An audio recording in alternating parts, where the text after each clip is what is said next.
अंगने में गैया ने भी बच्चे को जन्म दिया।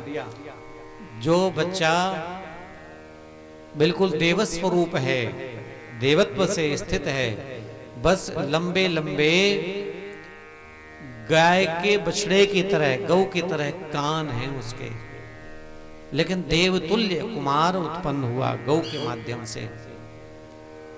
आत्मदेव बड़े प्रसन्न हो गए कि एक संतान की बात थी, दो संतानें मिली।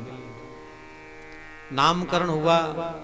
धुंधली की गोद में जो संतान है उसका नाम धुंधली नहीं रखा, नाम क्या रखा?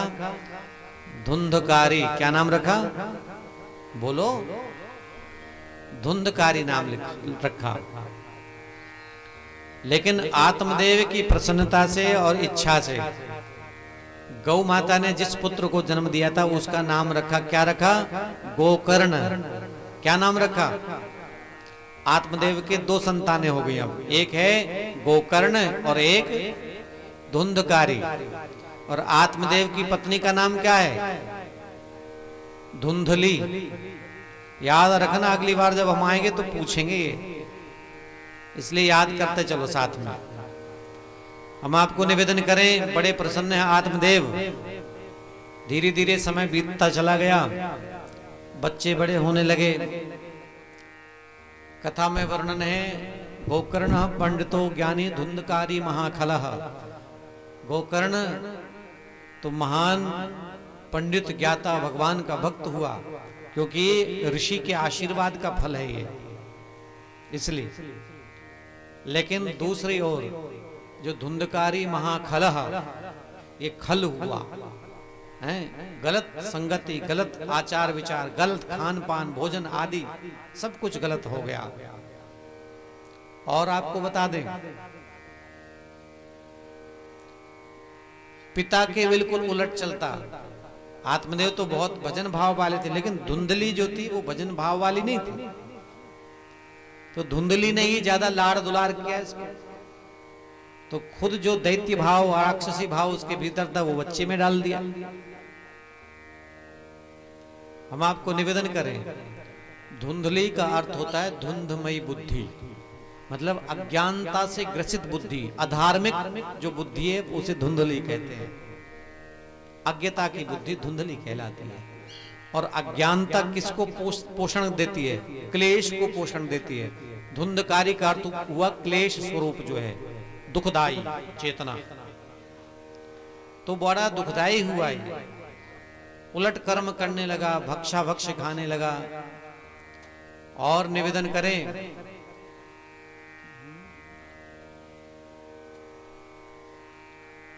निवेदन करें, एक दिन धुंधकारी गांव में गया। जो भी खुरापाती लोग थे उनकी संगत करता था, मदिरा पान भी करता था। नशे में धुत होकर जितने कुकर्म धरती पर हो सकते हैं सब धुंधकारी करने लगा। यहां तक कि गांव में बहुत बड़ा कुकृत्य करके आ गया। किसी मां बहन बेटी को गलत नजर डाल दी होगी। घर आया जैसे नशे में धुत, पीछे गांव के लोग लंबे लंबे डंडे लेकर के आ गए और सीधे खड़े हो गए। आत्मदेव को आवाज लगाई, आत्मदेव बाहर निकलो। बड़े धार्मिक बनते हो, बहुत इज्जत वाले बनते हो, ब्राह्मण हो ना तुम, बड़े ज्ञानी ब्राह्मण बनते हो। आज पता लगा ये धुंधकारी तुम्हारा बेटा है, ये धूर्त है, नंबर 1 का धूर्त है, ये तुम्हारा बेटा है। ये संस्कार हैं तुम्हारे। धर्म के तमाशा करते हो तुम, धार्मिक दिखते हो, लेकिन तुम्हारी असलियत सामने आ गई। तुम्हारा बच्चा कितना कुकर्मी है तुम्हें नहीं पता क्या? यही संस्कार हैं तुम्हारे परिवार के, खानदान के। आत्मदेव के जैसे पांव के नीचे की जमीन खिसक गई हो। एक पिता के लिए सबसे कष्टकारी बात होती है जब उसकी संतान के लिए ऐसे वचन कोई बोले तो। अब विचार करने लगे आत्मदेव के, क्या करूं मैं, कैसे मुंह दिखाऊं। हम आपको निवेदन करें, आपकी संतानों को इतना संस्कार आप दीजिए कि आपको कल के दिन किसी के द्वारा ऐसे वचन न सुनने पड़े।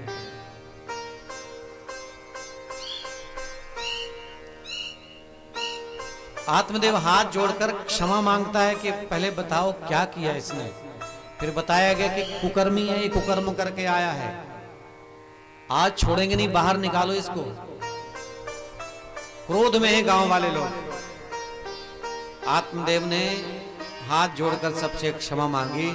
मैं मेरे बच्चे की तरफ से क्षमा चाहता हूं, उसकी गलती नहीं, मेरी गलती है, मैंने ही उसे नहीं संभाला, मैं ही नहीं उसको संस्कार दे पाया, मैं सबसे क्षमा मांगता हूं। एक बार आप उसे छोड़ो, मैं उसे संभालूंगा, समझाऊंगा, उसे सिखाऊंगा, अब से गलती नहीं होगी। गांव के लोगों ने कहा कि तुम्हारे कारण आज उसको छोड़ रहे हैं, क्योंकि तुम तो शांत व्यक्ति हो, तुम तो धार्मिक व्यक्ति हो, भक्त हो, लेकिन खबरदार दोबारा ये गलती न करें। चले गए गांव के लोग। पिता ने, आत्मदेव ने धुंधकारी को समझाना शुरू किया।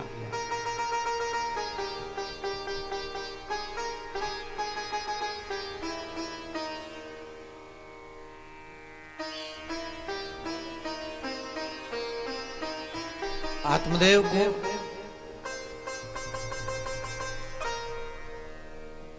बच्चे पर क्रोध तो आया, लेकिन फिर भी प्यार से बिठाता कि तू अपनी संगति छोड़, गलत संगति छोड़, ये दारू पीना छोड़ दे। सौभाग्य से ब्राह्मण कुल में है, मैं तेरा बाप हूं, रात दिन भजता हूं भगवान को, लेकिन तू क्या कर रहा है? तुझे तो कुल का तारक बनना चाहिए, लेकिन कुल को ग्रसित कर लेगा क्या तू? कुल को नष्ट कर देगा, कुल मर्यादा को नष्ट करेगा। आज के बाद खबरदार, अगर ये गलती करी तो खबरदार कि तूने मदिरा पान किया। लेकिन राक्षसी वृत्ति वाला धुंधकारी क्रोधित हो गया। पिता के डांटने पर पिता पर हस्त प्रहार, थप्पड़ मार दिया। जब पिता को ही अपमानित कर दिया, थप्पड़ मार दिया, तो अब बचा क्या पिता की जिंदगी में? कुछ भी तो ना बचा। हम आपसे एक निवेदन करना चाहते हैं, जरा गौर से समझना हमारी बात को। हम कहना ये चाह रहे हैं आपको कि इस भागवत ग्रंथ में एक धुंधकारी का वर्णन है, लेकिन विडंबना है आज के समाज की कि हर 2 घर 4 घर के बाद एक धुंधकारी है। एक गांव में 100 200 400 धुंधकारी भी हैं। बहुत सारे ऐसे धुंधकारी जिन्होंने अपने माँ बाप पर प्रहार किया हो, हाथ उठाया होगा। बहुत सारे ऐसे माँ बाप हैं जो अपने बेटों से पीड़ित हैं, दुखी हैं। बाप कभी बेटे का बुरा तो चाहेंगे नहीं, कभी ऐसा तो सोचेंगे नहीं कि तुम दुखी रहो, ऐसा कभी नहीं सोचेंगे। तुम्हारे जीवन की सुव्यवस्था को बनाए और बचाए रखने के लिए अगर पिता क्रोध करे, गुस्सा करे, तो उस क्रोध में, उस गुस्से में तुम्हारे जीवन की सुव्यवस्था है। लेकिन तुम अपने माता पिता को ही अपना दुश्मन मानने लगो और दूसरों को, गैरों को अपना सगा मानकर उनके चलाए गलत रास्ते पर चलने लगो, तो तुम देर सवेर अपनी कुल मर्यादा तो नष्ट करोगे, खुद को भी नष्ट कर लोगे। इसलिए निवेदन हमारा ये है, खासकर जो युवक हैं, युवतियां हैं, बेटियां हैं, बेटे हैं, जो बहुएं हैं और बेटे हैं, उन सबसे निवेदन करना चाहते हैं हम कि अपने होश हवास में कोशिश करना कि कभी भी बड़े बुजुर्गों का अपमान आपके द्वारा न हो, तो प्रयास करना, वरना आप भगवान की कृपा से सदा के लिए वंचित हो जाओगे। आपके द्वारा की गई पूजाएं लगेंगी नहीं, आपके द्वारा किया गया तीर्थ कोई फल देगा नहीं। आप वैष्णव देवी की यात्रा करो, आप वृंदावन की यात्रा करो, आप प्रयागराज तीर्थ में स्नान कर आओ, सारे तीर्थ स्नान व्यर्थ हैं। कब? जब आपने माँ बाप का आशीर्वाद लेके ना किया हो ये पुण्य काम। कोई भी पुण्य काम तब सफल होता है जब माँ बाप का आशीर्वाद हमारे साथ जुड़ता है। हम निवेदन करना चाहते हैं कि कभी भी किसी भी माँ बाप को अपने संतानों के द्वारा आंसू नहीं मिलने चाहिए। तुम अगर संतान हो, पुत्र हो, तो पुत्र धर्म निभाओ, तुम्हारे द्वारा तुम्हारे माँ बाप की आंख में आंसू नहीं आने चाहिए। संकल्प करो। और हम माई बाप से कहना चाहते हैं, जो माँ बाप की कोटि में है, कि अगर ये कथा, जैसे आज हम कथा सुना रहे हैं, अगर इन कथाओं में अपने बच्चों को बिठाते ना और बच्चे ये संस्कार लेते तो तुम्हारे लिए कभी आंसू न देते। लेकिन तुम्हें धन कमाना है, भले पाप करके कमाओ, तुम्हें संतानों के लिए धन इकट्ठा करना है। जिस दिन तुम संतानों के धर्म इकट्ठा करना शुरू कर दोगे, संस्कार देना शुरू करोगे, कथा सुनानी शुरू करोगे, उस दिन तुम्हारा बेटा धुंधकारी नहीं बनेगा। लेकिन दुर्भाग्य है, इसी गांव में इतने लोग रहते हैं, माँ बाप की भूमिका में भी बहुत सारे लोग हैं, खुद भी सुनने नहीं आए, अपनी संतानों को भी क्यों भेजेंगे? बाद में दुख का रोना रोते हैं कि मेरी संतान ये कर रही है, वो कर रही है, महाराज ये पीड़ा वो पीड़ा। अरे तुम अपने जड़ों से कट जाओगे तो सूख जाओगे। तुम्हारे जीवन की जड़ है, तुम्हारे जीवन का मूल है धर्म, तुम उससे कट जाओगे। तुम्हारी जड़ें, अगर पेड़ की जड़ सूख जाए तो पेड़ क्या हरा भरा रहेगा? कभी नहीं रहेगा। अपने धर्म, जीवन को धर्म के जल से सींचो, तुम्हारी जड़ें मजबूत रहे। संस्कार से मजबूत करो संतानों को, तो ही संतान दुख नहीं देगी, वरना खून के आंसू रुलाएगी। हम निवेदन करना चाहते हैं, इस धरती पर निशाचर कौन? मां भगवती पार्वती शिव जी के पास बैठी हैं। तुलसीदास जी महाराज ने बड़े अच्छे ढंग से समझाया कि निशाचर कौन। पार्वती मैया शंकर जी से कह रही हैं कि स्वामी कृपा करके ये बताइए कि राम जी तो धरता धाम पर आए थे तो सारे निशाचरों का नाश कर दिया राम जी ने। अब तो धरती पर स्वर्ग और धरती पर सभी लोग जो हैं वो देवता लोग ही रहते हैं, मनुष्य भी देवतुल्य हैं। अब कोई दैत्य तो बचा नहीं है। अब तो चारों ओर भगवत भाव है, अब सब प्रसन्न ही होंगे। शंकर जी कहते हैं नहीं नहीं नहीं नहीं, अभी भी दैत्य हैं, राक्षस हैं, निशाचर हैं।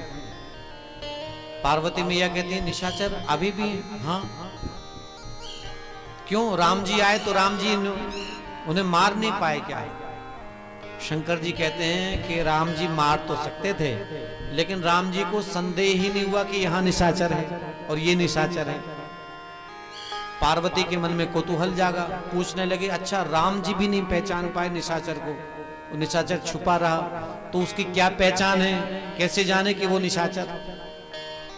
राम जी के हाथ से भी जो बच गया हो। तो निशाचर की परिभाषा दी, बताई शिव जी ने। तुलसीदास जी महाराज ने लिखा, मां नहीं मात, पिता नहीं देवा, साधुन सन करवा वही सेवा। मां नहीं मात, पिता नहीं देवा, साधुन सन करवा वही सेवा। जिनके जी आचरण भवानी, तेजा नहीं निशाचर सम प्राणी। श्री राम जय राम, जय जय राम, श्री राम जय राम, जय जय राम। प्रेम से राम जय राम, जय जय राम, श्री राम जय राम, जय जय राम। कौन है निशाचर? क्या है उसकी पहचान? हम पहचान बता रहे हैं, तुलसीदास जी ने बता दी पहचान। श्री राम जय राम, जय जय राम। देखो, मां नहीं मात, पिता नहीं देवा, साधुन सन करवा वही सेवा। जिनके जे आचरण भवानी, तेजा नहीं निश्चय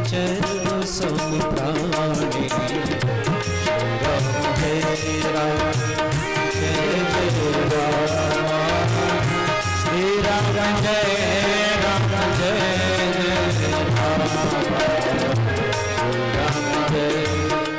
माँ नहीं मात पिता नहीं देवा, निशा करके पहचाने। ना माता को माने ना माता की माने, न पिता को माने न पिता की माने, न गुरु को माने न गुरु की माने।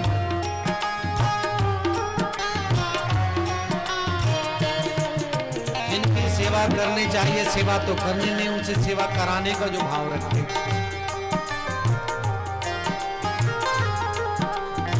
माँ नहीं मात पिता नहीं देवा, साधु न सन करवा वही सेवा।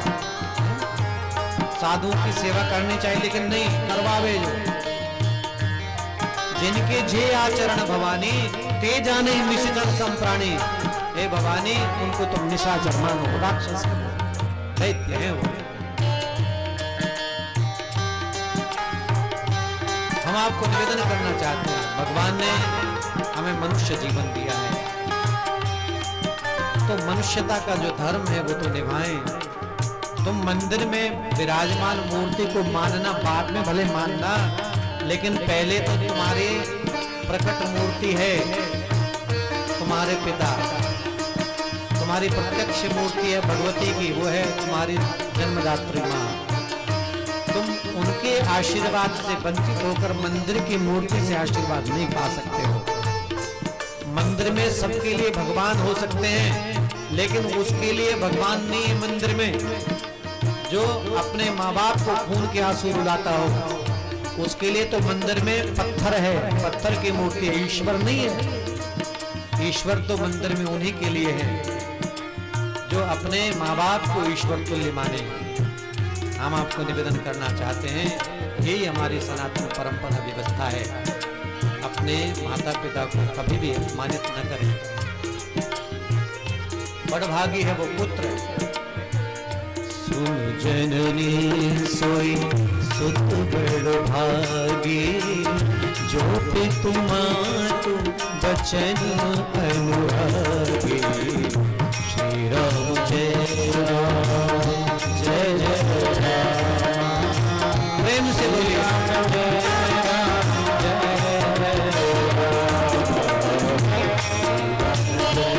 राम।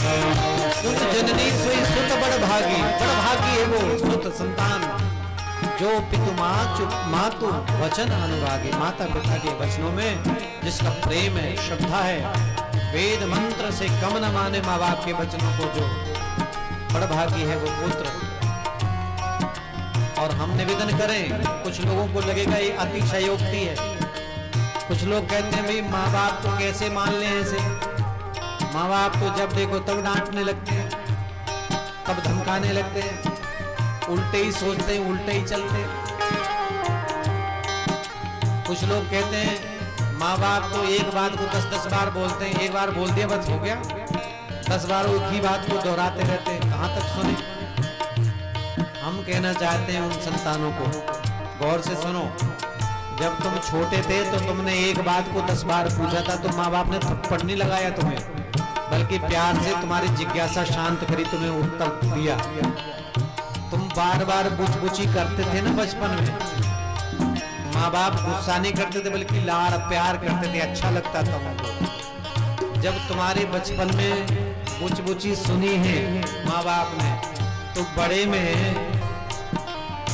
अगर वही माँ बाप एक बात को 2 बार 4 बार बोल भी दे तो तुम्हारा माथा क्यों दर्द करने लगता है। तुम्हें भी तो बचपन में झेला है तो तुम झेल लो ना। हम आपको निवेदन करें, इमं लोकम मातृभक्त्या पितृभक्त्या तु मध्यमम, गुरु शुश्रूषयात्में ब्रह्म लोकम समश्नुते। अगर तुम्हें इस लोक में यश चाहिए तो तुम्हें पता होना चाहिए कि तभी मिलता है जब तुम्हारी माता का आशीर्वाद तुम्हारे ऊपर होता है। हमारे शास्त्र में कहा गया, माता का जो भक्त है, माता का आशीर्वाद जो लेता है वो यशस्वी होता है, इस लोक का यश पाता है। पितृभक्त्या तु मध्यमम, अगर पितृ लोक पितृ भक्ति है, पिता के वचनों पर अनुराग है, तो मध्य लोक का यश तुम्हें मिलता है। गुरु शुश्रूषया, अगर गुरु की शुश्रूषा सेवा तुमने करी गुरु के वचन पर चले तो तुम्हें ब्रह्म लोक तक का यश मिलता है। तीनों लोकों का यश माता पिता और गुरु की सेवा से, शुश्रूषा से तुम्हें प्राप्त होता है। इसलिए शास्त्र वचन को गांठ में बांध लो और अपना कल्याण करो साहब।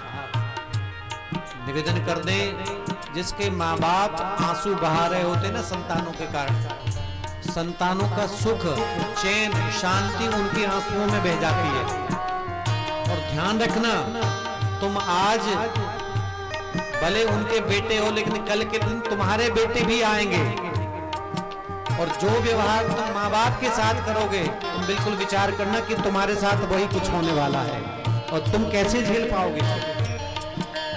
विचार करना, कल के दिन तुम भी बड़े बूढ़े होगे, तुम्हारी संतानें भी बड़ी होंगी।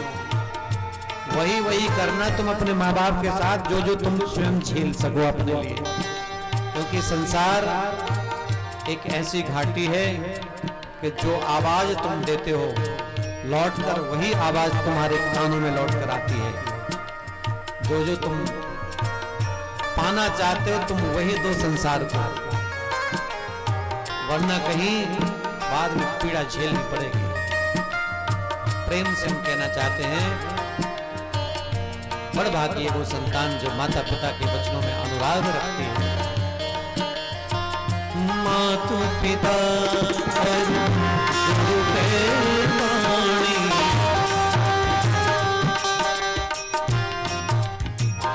मातु पिता गुरु के वाणी, विनहि विचार करिए शुभ जाने, विनहि विचार करिए शुभ जाने।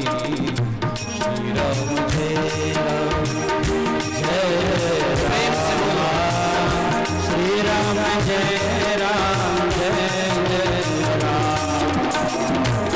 राम जय राम जय जय राम, श्री राम जय राम जय राम, श्री राम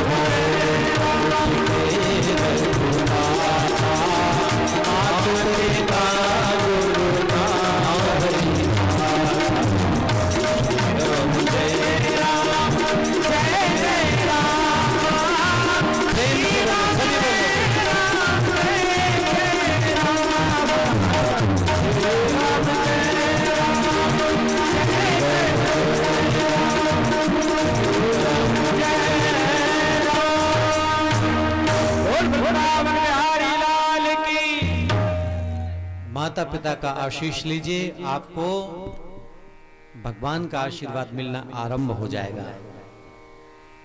हम निवेदन करें, आंसुओं की वजह न बनना, क्योंकि अगर आंसू वो बहाएंगे तो तुम्हारा सुख बहेगा, तुम्हारा चैन बहेगा, खुशहाल नहीं हो पाओगे। माँ बाप को किनारे करके कोई खुशहाल नहीं हो सकता। हम आपको निवेदन यही करना चाहते हैं कि मातृभक्ति, पितृभक्ति, गुरु भक्ति, आचार्य भक्ति, ये तो होनी ही चाहिए। मातृ देवो भव, पितृ देवो भव, देव की संज्ञा इन्हें दी गई, इसलिए करिए, अवश्य ही करिए। तुम्हारी संतानें धुंधकारी नहीं होंगी, फिर तुम्हारी संतानें राम और कृष्ण की तरह होंगी। तुम्हारी संतानें श्रवण कुमार बनकर पैदा होंगी। क्यों? क्योंकि तुम में स्वयं भी बहुत संस्कार भरा पड़ा है। स्वयं संस्कार से खाली हो जाओगे तो अपनी संतान को तुम संस्कारी नहीं बना सकते हो। तुम खुद तमाकू रगड़ते हो ना, तो तुम सोचो तुम्हारा बेटा तमाकू ना खाए, हैं? कभी नहीं हो सकता साहब। जो ये रगड़ते रहते हो और हाथ में तुम्हारे भाग्य रेखा है। बहुत लोग कहते हैं महाराज बताओ धन रेखा है कि नहीं हाथ में। कोई कहता भाग्य है हमारा कि नहीं है। अरे भले लोगों, तुम अपनी भाग्य रेखा तंबाकू को रगड़ते समय रगड़ रहे होते हो, मिटा रहे होते हो, कहां से भाग्य चमकेगा? और तुमने तंबाकू रगड़ी, तुम्हें लगता बच्चा ना रगड़े, कैसे नहीं रगड़ेगा? खाएगा वो तो। दुर्भाग्य है इसी गांव में अगर 1000 बच्चे हैं तो 700-800 बच्चे तो तंबाकू या गुटखा खाते हैं। बताओ कैसी बात है। अब कोई विरला ही कोई आशीष सा होगा। आशीष बता रहा था कि बचपन में वो मीठा वाला जो होता है ना, मीठा गुटखा, सौंफ वोंफ होती है जिसमें, पता नहीं कौन सी कंपनी बता रहा था, स्वीटी बता रहा था, स्वीटी गुटखा कहलाता होगा कोई, कि बचपन में वो हमने स्वीटी खा लिया गुटखा मीठा वाला। और इनके पिताजी मास्टर हैं, एक लगाया कान पे तो कनबहरी चढ़ गई इनको। और उस दिन के बाद फिर आज तक कभी गुटखे या तंबाकू की तरफ मुड़े नहीं है। मुझे लगता है सही समय पर ऐसी चनकट, चनकट बोलते ना आप लोग, चनकटा तेज वाला, अगर आप अपनी संतानों को सही समय पे लगा दो ना, तो संतानों की बत्ती सी नहीं बिगड़ेगी। तुम्हारा बच्चा किसी के सामने हंसता है ना, तो उसके पोल खुल जाते कि तंबाकू गुटखा खा रहा है, क्योंकि सड़े दांत हैं उसके, मुंह से बदबू है। हाँ, अगर हंसी, सुंदर सी हंसी देखनी है तो आशीष को हंसते हुए देख लो। ये हंसता है तो इसकी बत्ती सी चमकती है चांदी की तरह। कहना ये चाह रहा हूं कि आप अपनी संतानों को तो बहुत संभालना चाहते हो, लेकिन खुद कितने संभले हो ये जरा विचार करो ना। खुद आप तंबाकू खाओगे, गुटखा खाओगे, खुद आप दारू पियोगे, तो फिर संतान को क्या समझा लोगे। स्वयं भी संस्कार हमारा बचना चाहिए, हमारी संतानों के जीवन में भी संस्कार बचना चाहिए। ये हम सबकी जिम्मेदारी है, बड़े बुजुर्गों की। हम निवेदन करेंगे इस गांव के बड़े बुजुर्गों से, ये जिम्मेदारी उठाओ। और जितने मेरे प्यारे सामने बैठे हुए ना, तुम कोशिश करो कि तुम्हारी संतानें और संतानों की, और लोगों की संतानों की तरह नहीं होनी चाहिए जो कूड़ा कबाड़ में पड़ी रहे। तुम्हारे संतानों का जीवन उज्जवल होना चाहिए, तुम्हारी संतानें चमकनी चाहिए, उनका विचार, व्यवहार, भाव, उनका जीवन स्तर ऊपर उठाने की कोशिश करो।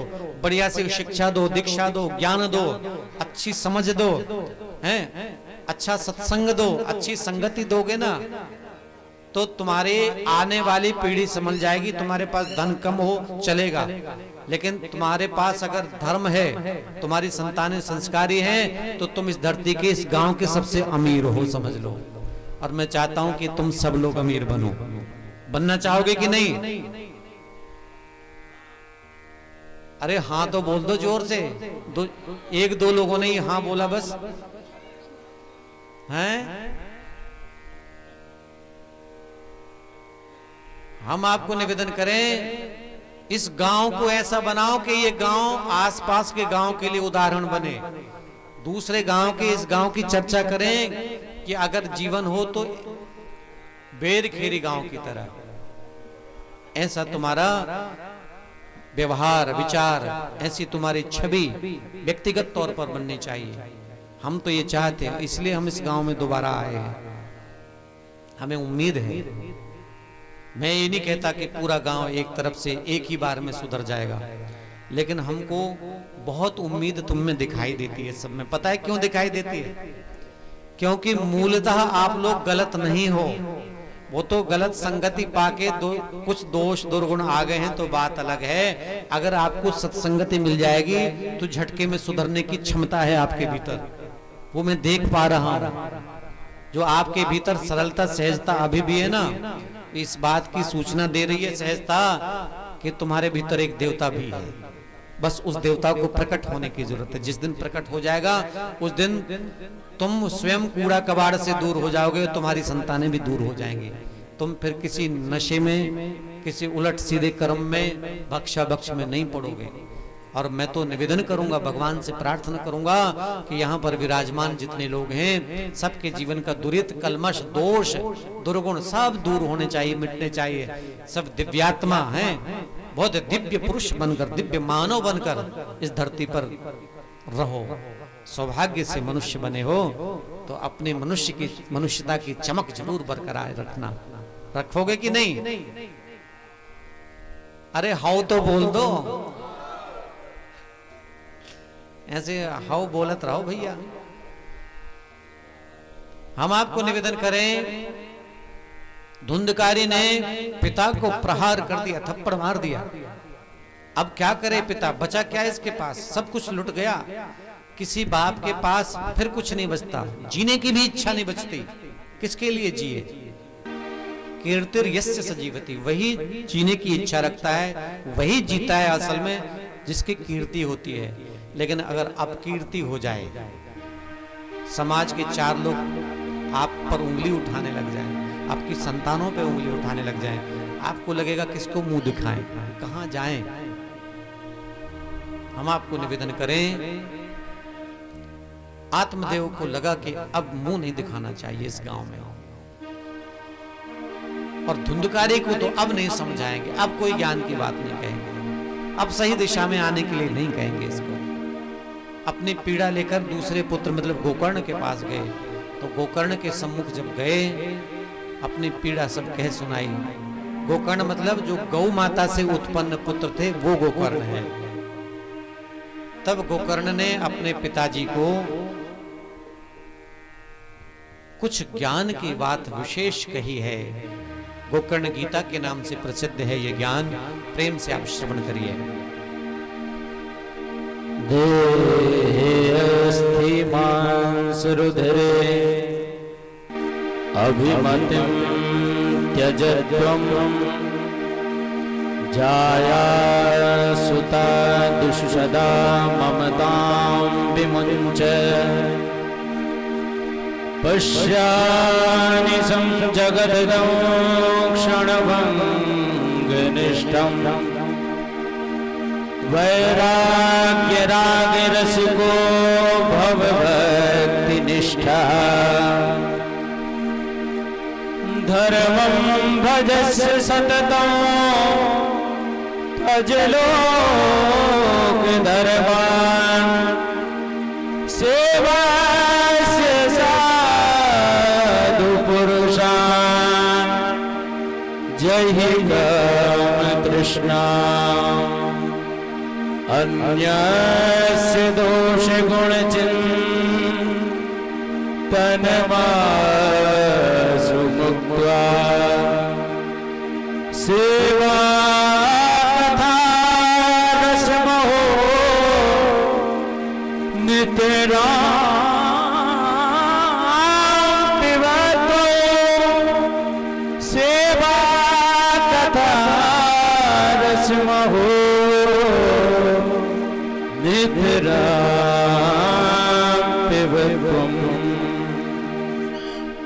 गोकर्ण ने आत्मदेव से कहा,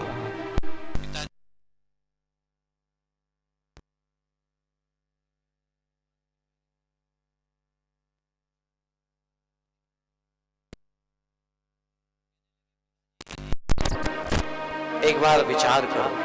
अब देखो, अब जो ज्ञान आ रहा है वो माता पिता के लिए आ रहा है, बड़े बुजुर्गों के लिए आ रहा है। पहले हमने युवकों के लिए, बेटा बेटियों के लिए, बहुओं के लिए समझाया कि माँ बाप के वचन के अनुरागी हो जाओ। अब जो ज्ञान है वो वृद्ध लोगों के लिए, माँ बाप के लिए। जरा गौर से सुनना, बड़े बुजुर्गों, माता पिता की भूमिका वालों, गौर से सुनना ये बात। गोकर्ण कहते हैं, देहे अस्ति मांस रुधिरे अभिमतिं त्यजत्वम्। ये जो शरीर है ना, ये जो देह है, ये मांस मज्जा अस्थियों का पुंज है, पिंड है। एक बात बताओ मुझे, धरती पर सबसे नजदीक कौन है आपके? आपके माता नजदीक हैं, पिता नजदीक हैं, पुत्र नजदीक है, पत्नी नजदीक है, रिश्तेदार नजदीक है, पड़ोसी नजदीक है, गुरुजी नजदीक है। कौन नजदीक है सबसे ज्यादा?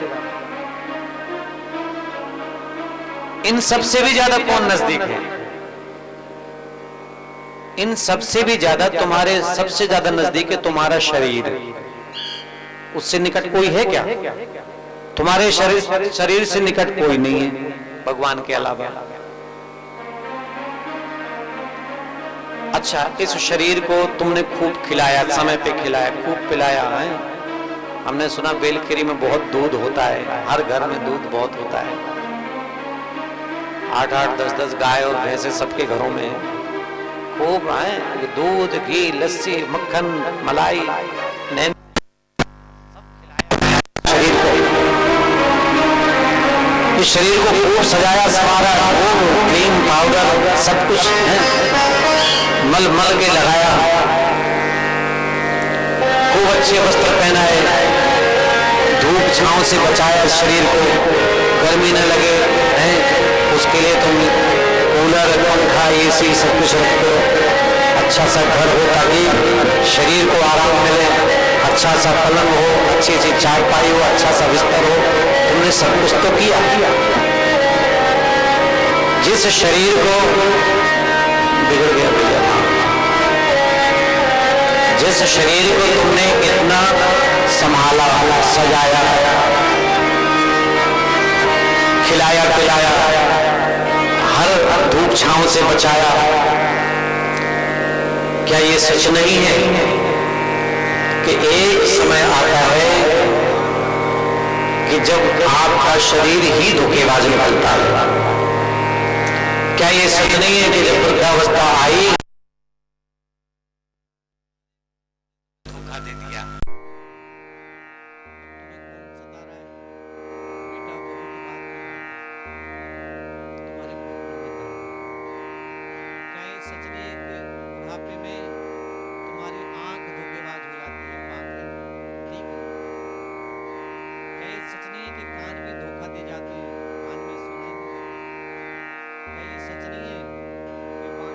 जाती है, लटपटा रही है जी। नाम किसी का पुकारना है, किसी और का निकल रहा है। वाणी पे कंट्रोल नहीं है, धोखेबाज निकल गई वाणी। गले में खराश पैदा हो गई, धोखेबाज निकल गया।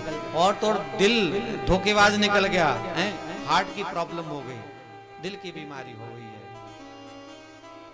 लंग्स, तुम्हारे फेफड़े हैं, टीबी हो गया, धोखेबाज निकल गए। और तो और पेट धोखेबाज निकलता है, तो तुम खाते हो तो पच नहीं पाता, पचा नहीं रहा है पेट, कह रहा मैं नहीं पचाऊंगा। अब तुम चला लो अपनी मर्जी वाला, तुम कहो कि पेट तू मेरा है, तू मेरी बात मान, पेट कहेगा नहीं मानेंगे, कर ले जो करना हो तेरे को। जवाब दे गया पेट। सबने तो धोखा दे दिया, तुम्हारे शरीर में जो सबसे नजदीक था वो भी धोखेबाज निकल गया। तो बेटा और बहू तो दूर की बात है, संसार का यही रिवाज है, यही रीति है। एक न एक दिन सबको गैर हो जाना है, तुम्हारा शरीर भी गैर हो जाएगा, अपना नहीं रहेगा। तो ये शरीर जब तक है तब तक इस शरीर से कुछ ऐसा अमोलक धन कमा लो कि जिसको तुम पाकर इस लोक को नहीं परलोक तक को भी सुरक्षित कर लो और संभाल लो। तो इस शरीर से कौन सा धन कमाना है? धर्मम भजस सततम त्यज लोक धर्मान। धर्म कमाओ, पुण्य कमाओ, शुभ कर्म कमाओ, कुछ ऐसा सोच लो, ऐसा कर लो, ऐसा चल लो कि तुम करके चल के सोच करके अपने और अपने परिवार का और पूरे समाज का भी भला करने की क्षमता पा सकते हो और परलोक तक की सुरक्षा पा सकते हो। ऐसा कुछ करना है। अब लोक धर्म नहीं, अब परलोक धर्म की ओर चलना है। किनको चलना है? विशेष रूप से मैं माँ बाप और जो वृद्ध लोग हैं, मैं उनके लिए अब ये बात बोल रहा हूँ। पहले बच्चों का ज्ञान हुआ, अब बड़ों का ज्ञान है ये। अब हम आपको निवेदन करना चाहते हैं बड़े बुजुर्गों कि अगर तुम्हारा बेटा कोई बात एक बार में नहीं मानता तो दूसरी बार कहना, नहीं माने तो तीसरी बार भी कहना, क्योंकि माई बाप हो, बच्चे का हित चाहते हो, तुम्हें टोकना पड़ेगा, बोलना पड़ेगा। तुम 3 बार तक बोलना, और अगर 3 बार के बाद भी न माने तो चौथी बार मत बोलना, क्योंकि अगर चौथी बार वही बात दोहराओगे तो 5वीं बार में तुम्हें पलट के सुनना पड़ सकता है। इससे अच्छा कि अब सुनने की बारी आवे पहले ही रुक जाओ। अगर समझना होगा तो तुम्हारी संतान 3 बार में समझ जाएगी, नहीं समझना है तो 30,000 बार बोल देना, नहीं समझेगी। फिर तो तुम उसके कर्म पर उसे छोड़ो, उसे कह देना कि पाल पोस के बड़ा कर दिया, जिम्मेदारी तुम अपनी संभालो, हमारा काम तो अब माला पकड़ना है, भजन करेंगे, जो दिन बचे हैं भगवान के शरण में लगाएंगे। अब दुनियादारी बहुत कमा ली, बहुत देख ली, समझ ली, अब भैया संभालो घर गृहस्थी, खेती पाती, दुनियादारी का जिम्मेदारी हम नहीं कर रहे। अब तो भगवान का भजन करेंगे, 2 रोटी बस प्रेम से खाओ और भगवान का भजन करो, कोई दखलंदाजी मत करो, हैं जिम्मेदारियां सब। पेटी की संदूक की चाबी माताओं दे देना बहू को, दे दोगी कि नहीं? आज ही जाके दे देना। बहू अब तक जो फूटी आंख से भी देखना पसंद नहीं करती थी, वो चरण दबाने लग जाएगी। इसलिए नहीं कि तुम्हें चाहने लगी है, इसलिए कि तुम्हारा धन मिल गया उसको। और बड़े बुजुर्ग जो संदूक की चाबी अपने जनेऊ में भी लटका के रख लेते हैं। अरे ब्रह्म बंधन था वो, ब्रह्म सूत्र था, उसमें भी चाबी लटका ली। बुढ़ापे में बच्चों को दे दो चाबी के, अब हम नहीं लटकाएंगे जनेऊ में, तुम लो संभालो, आग लगा दो गृहस्थी में, कुछ भी कर दो, हमें कोई लेना देना नहीं। 2 रोटी चाहिए वो देते जाना। हाँ कलयुग है, 2 रोटी भी तुम्हें तब मिलेगी जब तुम अपने नाम पर कुछ रखोगे। इसलिए पूरा बच्चों को मत दे देना, कुछ खेती पाती और कुछ धन भैया संभाल के अवश्य ही रखना। क्योंकि जब तक तुम बच्चों को दे रहे थे बात अलग है, जब तुम हाथ यूं बच्चों के सामने करोगे दुनिया अलग हो जाएगी, दुनिया बदल चुकी होगी। इसलिए जब तक जियो तब तक तुम्हें तुम्हारी संतानों से न मांगना पड़े, इतना तो जरूर तुम रखना। मरने के बाद तो संतानों का ही है, लेकिन जीते जी इतना जरूर रखना, तब ही ये संतानें समझेंगी, वरना जीते जी रुलाने वाला है समाज। थोड़ा सा जरूर अपने पास रखना, बाकी सब दे दो। और हम तो एक बात और कहने लगे हैं इन दिनों कि अपने जीते जी अपने संस्कार तक के लिए, कौन सा संस्कार, 13वीं जो होनी है ना बाद में, इतनी व्यवस्था करके जाना, और हो सके तो तय करके जाना, ये रखे हैं पैसे, इससे होगा मेरा संस्कार। तू कमा करके करेगा नहीं करेगा, कम करेगा ज्यादा करेगा, हमें नहीं पता। हमारा कम से कम आखिरी संस्कार ना बिगड़े, उसका खर्चा हम अभी आज से रखते हैं। तुम अभी से व्यवस्था करना उसकी, संतानों के भरोसे न रहना। हम निवेदन करना चाहते हैं, भगवान का करो भजन। क्या काम करना चाहिए बुढ़ापे में? अब सेवा कथा रसमहो नितराम पिबत्वम, हाथ से करो सेवा। अगर कोई सेवा मिल जाए ना, मानवता की सेवा, तो जरूर करना। कथा कहीं हो रही हो, 100 काम छोड़ के कथा सुनने जाओ, मनन करो, चिंतन करो, कोई ग्रंथ पढ़ो, नित्य कथा रस का पान करते हुए, ग्रंथ का साधन करते हुए, भगवान का नाम जपते हुए, हाथ से सेवा, वाणी से सुमरन और कानों से सत्संग। सेवा, सुमरन और सत्संग, इन 3 गुणों को अपने जीवन का हिस्सा बनाइए, तो बुढ़ापा आपका नरक में नहीं, आपका बुढ़ापा स्वर्ग सम होगा, और अंततः भगवान की कृपा मिलेगी, अमृतमय भगवान की गोद मिलेगी, और जीवन का उद्धार हो जाएगा।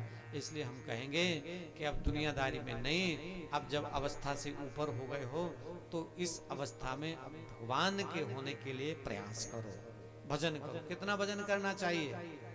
कम से कम, ज्यादा नहीं तो 24 मिनट तो जरूर करो। 1 घंटे में से 1 मिनट भगवान को दो। 24 घंटे में से 24 मिनट मिनिमम भगवान को सभी को देना चाहिए। अगर मनुष्य होकर के इतना ही नहीं कर सकते तो क्या किया तुमने? कुछ भी तो ना किया। कौन सा धन कमा लोगे? सब लुटने मिटने वाला है। भगवान की कृपा का, नाम का धन ही तुम्हारा साथी बनेगा, इस लोक में भी और परलोक में भी।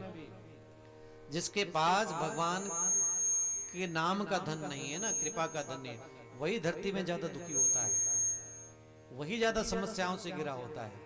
हम निवेदन कर दें, बड़ी से बड़ी समस्या भी आपको डरा नहीं पाएगी अगर भगवान की कृपा आपके साथ है तो। कोई नहीं डरा, मौत भी नहीं डरा सकती आपको। इसलिए भजन करो। कितना भजन करना है? कम से कम 24 मिनट। हमारे सनातन धर्म में 24 मिनट की एक घड़ी मानी गई। एक घड़ी का वक्त कितना होता है? 24 मिनट। एक घड़ी का जप अवश्य ही सबको करना चाहिए। करोगे कि नहीं करोगे? करोगे? मरे मरे स्वर में बोल रहे हाँ। अरे जोर से बोलो ना, करोगे कि नहीं? हाँ, ये हुई ना बात। कम से कम 24 मिनट जरूर जप करो। अगर गुरु मंत्र ले लिया है तो गुरु मंत्र का जप करो, इष्ट मंत्र का जप करो। नहीं लिया गुरु मंत्र, किसी योग्य सदगुरु को तलाशो और उनकी चरण शरण ले लो, गुरु मंत्र जपो, क्योंकि उससे तुम्हारा कल्याण होगा, तुम्हारा जप तब फलीभूत होगा। और लड़की हो, लड़का हो, स्त्री हो, पुरुष हो, बूढ़ा हो, जवान हो, किसी भी जाति का हो, सबको भगवान का नाम जपने का अधिकार है। सब जपा करो, प्रेम से जपा करो, 100 काम छोड़ के जपा करो। अगर न जपा तो व्यर्थ है जीवन, कोई सार नहीं निकला। तो हम आपको निवेदन करें, आत्मदेव को यही कहा गोकर्ण ने कि अब सेवा कथा रस्मो नितराम पिबत्वम, अब तो हाथ से करो सेवा और सुमिरन करो, सत्संग करो, कथा रस का पान करो और भगवान के भजन में लग जाओ। पिताजी जीवन का और सार कहीं नहीं। धुंधकारी ने ये किया, फलाने ने ये किया, ढिकने ने ये किया, अब इसका समय नहीं रहा। अब तो भगवान का हो जाने के लिए जो जो उपाय कर सकते हो वो सारे उपाय कर लो। आत्मदेव को बात हृदय में बैठ गई और आत्मदेव ने उसी दिन निश्चय कर लिया कि गृह त्याग करेंगे हम। अब तो हम गंगा किनारे आसन जमाएंगे, तीर्थाटन करेंगे, तीर्थ में बैठेंगे, कथा करेंगे, साधु संतों का साथ करेंगे, सेवा करेंगे, जीवन भगवान को दे देंगे। अब हम निवेदन करें, कभी वृंदावन जाया करो, 15 दिन के लिए जाओ, फिर वापस आ जाओ, 15 दिन घर में रहो, फिर 15 दिन के लिए कहीं निकल जाना 1-2 महीने के बाद। ऐसे में पता है होता क्या है कि बच्चों के सिर पे भी नहीं बैठे रहोगे तो बच्चों को भी बोझ नहीं लगोगे। 15 दिन वृंदावन जाके आ गए, भगवान का भजन करके आ गए। अब माँ बाप दोनों वृंदावन से लौटे, बहू भी मुस्कुरा के बात करेगी, बेटा भी खुश होकर बात करेगा। इसलिए नहीं कि श्रद्धा बहुत जाग गई, इसलिए कि आए हैं तो 15 दिन टिकेंगे, फिर कहीं भागेंगे बुढ़े। तो अगर आना जाना यूं रखोगे ना तो रिश्तों में ताजगी रहती है, रिश्ते भी ऊब जाते हैं, भले कितने भी सगे हो। टोकते ही मत रहो, सामने थोपड़ा दिखाते ही मत रहो एक दूसरे का, थोड़ा दूरी रखो। पति पत्नी दोनों यूं बैठे रहे एक दूसरे के सामने तो इतने ऊब जाएंगे कि एक दूसरे से कोसों दूर भागना चाहेंगे। ये तो अच्छी बात है कि पति चला जाता है खेत में काम करने के लिए, 8-10 घंटे के बाद आता है, तब जाके वो जो ठंडा ठंडा घेला का पानी मिलता है ना, मुस्कुराते हुए जब पत्नी वो घड़ा से पानी देती है निकाल के, इसलिए मिलता है क्योंकि 10 घंटे के बाद आया। वहीं बैठा होता तो शक्ल देख देख के ऊब जाती वो भी। ये तो अच्छा है कि 8-10 घंटे काम करता है पति, पत्नी घर में लगी रहती है। तो रिश्तों में ऊबन नहीं है, रिश्तों में ऊबन पैदा नहीं होनी चाहिए। पिता पुत्र के बीच में भी, माता पिता के बीच में भी हैं, माँ बेटे के बीच में, बेटे की ऊबन पैदा ना करो, थोड़ा डिस्टेंस बना के रखो। और सबको एक अधिकार जीने का अवश्य ही दो, सबको अपनी एक सुव्यवस्था दो, दायरा दो कि इतने दायरे में तुम सुकून से जियो, चाहे बेटा हो, चाहे बेटी हो, चाहे बहू हो। हैं, बहू तुम्हारे घर की लक्ष्मी है, वो सब कुछ छोड़कर तुम्हारे घर में आई है, उसको बहुत आशीर्वाद दो। बेटों को भी आशीर्वाद दो, बड़े बुजुर्गों खूब आशीर्वाद देना, फलें फूलें खूब, इनको दो आशीर्वाद और करो भजन। बस ये 2 काम है, तीसरा कोई काम नहीं। गृहस्थी में आग लगाता हो बच्चा तो कह देना कि लगा दे, मुझे क्या लेना देना, दखलंदाजी मत करना, बस देख लेना, अगर तुम्हारा घर सुखी ना हो जाए तो कहना। तो ये जीवन का सार है जो बुजुर्गों के लिए विशेष रूप से है। हम निवेदन करें, आत्मदेव तो चले गए तीर्थ यात्रा के लिए, गोकर्ण भी निकल गए, जब आत्मदेव गए तो गोकर्ण भी चले गए। फिर तो धुंधकारी अब तो घर में ही अनाचार, दुराचार, पापाचार, मिथ्याचार, भ्रष्टाचार करने लगा। कथा में तो वर्णन है कि 5-5 वेश्याओं को घर में रखता था। पहले बाहर जाता था, अब घर में कोई बचा नहीं, टोकने वाला घर में ही लाने लगा। मांस मंदिरा पान करता ही था, सारा धन लुटा दिया, मिटा दिया, कमाता तो था नहीं, निठल्ला निकम्मा था, बाप का धन लुटा दिया। मां से कहा धुंधली से, लाओ धन लाओ, हमको चाहिए। इसने सीधा मना कर दिया, नहीं है हमारे पास, और सच में नहीं था। तो झूठ बोलती है, लेके आ, दबा के रखा है। उसने कहा नहीं है, उसने मां को पीट दिया। आज मां को पहली बार पता चला कि जिसको इतना लाड़ दुलार किया वो तो दुष्ट है। लेकिन अब ये दुख बताए जताए किसको? जो पति था, पति को तो अपने रहते इसने समझा नहीं, पति घर छोड़ के चला गया आत्मदेव। बिन पति विपति हजार, पति बिन सूनो है संसार। कष्ट है अगर पति नहीं है साथ में। तो हम निवेदन करना चाहते हैं, आज धुंधली को बड़ी पीड़ा हुई क्योंकि धुंधकारी ने इसे भी मारा। कुछ सूझा नहीं, यही विचार आया कि जीवन को खत्म कर दें। आज धुंधली ने आत्महत्या कर ली, मर गई धुंधली। अब तो निवेदन करें कि आत्मदेव ने और जो कुछ जेवर आदि थे वो भी बेच करके वेश्याओं को लुटा दिया, उड़ा दिया। कुछ था नहीं इसके पास, वेश्याओं को चाहिए था धन, इससे मांग लिया। इसके पास तो कुछ था नहीं तो गया चोरी करने, चोरी करके किसी के जेवर चुरा लाया, वेश्याओं को दे दिए। जेवर वेश्याओं को मिल गए, विचार करने लगी कि अगर ये पकड़ा गया कि इसने चोरी करी और ये जेवर हमें ला के दिए तो ये तो मरेगा, हम भी साथ में मरेंगे, इसलिए जेवर हमको मिल गए, अब इसका करना क्या है। तो वेश्याओं ने योजना बनाई कि इसका काम तमाम कर दो। धुंधकारी को पहले तो लाड़ दुलार सा किया है, नाटक किया प्रेम का, इसके बाद थोड़ा मदिरा दारू पिला दी, थोड़ा नशे में आया। नशे में तो वैसे ही शरीर ढीला हो जाता है, इधर उधर नालियों में गिरते हुए दिखते हैं लोग नशे वाले, क्योंकि शरीर पर भी कंट्रोल नहीं रहता। ऐसी अवस्था में एक वेश्या कोई पांव पकड़ के बैठ गई, एक ने हाथ पकड़ लिए, एक ने गर्दन पकड़ ली। एक तो वेश्या आई, धधकते हुए अंगारे लेकर आई, मुंह में भर दिए, जीते जी मार दिया, भस्म कर दिया, जला दिया। धुंधकारी को ऐसे मारा। और धुंधकारी जब इतनी खतरनाक अवस्था में मरा, तड़प तड़प के मरा, तो प्रेत योनि में चला गया। और प्रेत आत्मा धुंधकारी फिर यत्र तत्र भटकता, तड़पता, बिलखता, अपने उद्धार की कामना करता, लेकिन कैसे हो। हालांकि दूसरी ओर गोकर्ण को जब पता चला था कि धुंधली भी गई और धुंधकारी भी गया, तो गया जी में श्राद्ध कराया था। अब जिनके मन में ये प्रश्न है कि गया जी में श्राद्ध कराने से क्या मुक्ति मिल जाती है पितरों को, तुम्हारे बड़े हैं जो भी बड़े बुजुर्ग हैं दिवंगत जो हो गए, तुम गया जी में भी श्राद्ध कर दो, तब भी कई बार तुम्हारे पितरों की तृप्ति नहीं होती है। गोकर्ण ने गया जी में श्राद्ध किया था तो भी धुंधकारी की तृप्ति मुक्ति नहीं हुई थी। क्यों? क्योंकि व्यभिचारी, अनाचारी, दुराचारी, पापाचारी था वो, मिथ्याचारी था वो, पापात्मा था। प्रेत योनि किसे मिलती है? दुरात्मा जो होता है उसे प्रेत योनि मिलती है। और आपको निवेदन करें, प्रेत योनि को समझा दें जरा गौर से। धरती पर बड़ा आज भी चलता है ना, भूत से बहुत डरते हैं लोग, भूत और प्रेत से। धरती में भूत तो होता ही नहीं है, भूत से डरने की जरूरत नहीं। हमारा आशीष बड़ा अभी भी डरता है, हमसे बोल रहा है भूत होते हैं। समझ लो, आज उस प्रश्न का उत्तर भी दे रहे हैं। भूत किसे कहते हैं?